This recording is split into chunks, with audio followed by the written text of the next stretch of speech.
Hey everyone, it's me. Sorry I have not come on in this last week. It has been quite hectic. I've had a move go down. I've had a trip for my 40th go down.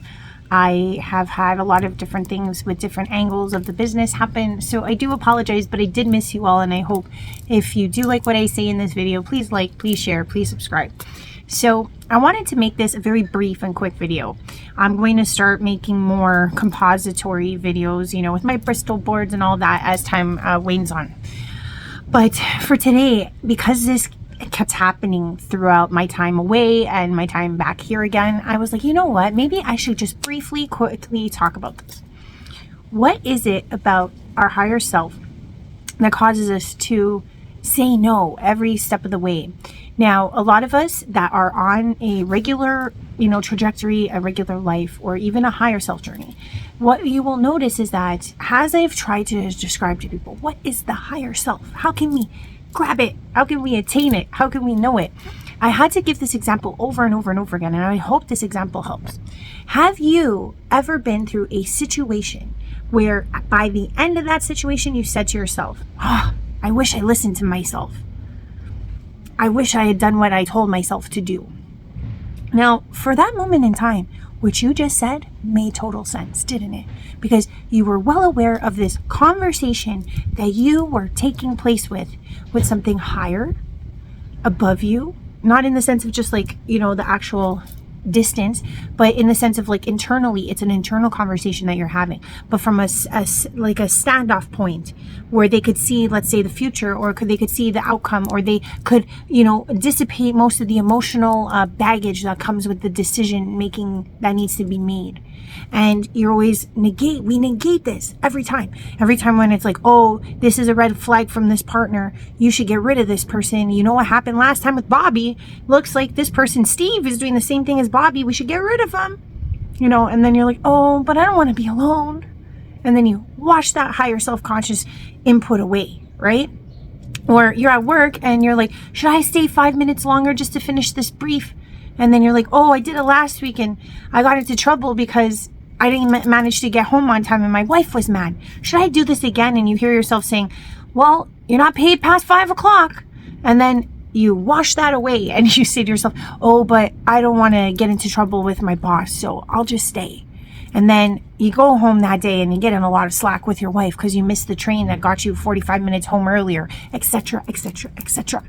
So when we are living our current day-to-day lives, when these pivotal things, these shifts that happen daily, it could be deciding to take a shorter route from work. It could be taking the subway versus a car ride. It could be our decision making when it comes to our children, to our familial home. I know for myself, I struggled really hard when I had to choose which school to put my son in, and it was a balancing act, and I had to rely on my higher consciousness to make and help me aid in those decisions. And the reason why, I'll tell you, most of us negate what the higher self says in that brief and shining moment is because of something that we are living in, which is the present now. As long as we can fix right now what's happening, we can control that. We don't want to foresee the future. We can only put the little fires out, where we see them, right? So it's really hard for us to look in the long run. It's really hard for us to look at the gaining advantage of listening to this higher consciousness day to day to day, decision to decision to decision, pivotal decision to pivotal decision, even though as we're walking through that decision, we don't realize that it is pivotal. And then only in hindsight that we're like, if I did A, B, C, and D differently, I wouldn't be where Z is right now, and why I think it is that way is it's structured that way, that we feel like we've got to put these little fires out, right? Like, for example, with the gentleman who kept staying 5 minutes after work, what he didn't realize is that by doing that, he was slighting his wife. And by slighting his wife repeated times, choosing the work over his wife was actually injuring his marriage. And by injuring his marriage further, maybe she found another person, or maybe she found a different direction. You never know why the higher self is actually entailing you. You might think it's because of work, but really it's not because of work. Really, it's because of the loss and the strain of what's taking place with your spouse. It's the hindsight, it's the long, it's the foresight, really. So realistically, what you have to realize is that if you want your life to be, let's say, a little more copacetic, a little more flowing, a little more abundant, okay, not just working on, the tangible fix, and like in a sense, I think of like when people have, vice issues, they want that tangible fix right away. And I've been victim to this too, but I had this epiphany example to give to persons as to why they should always listen to their higher consciousness, why they should always listen to the higher self, because the higher self is not looking out for those little fires. They're looking for the grand fire. It's looking for the bigger major fires. You know what I mean?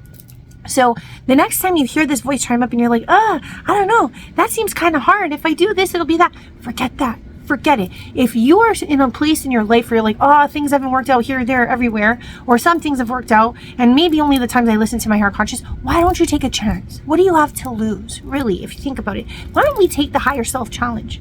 Maybe for let's say 2 weeks, do and follow everything your higher consciousness is helping you understand, and see if those things change your course of direction.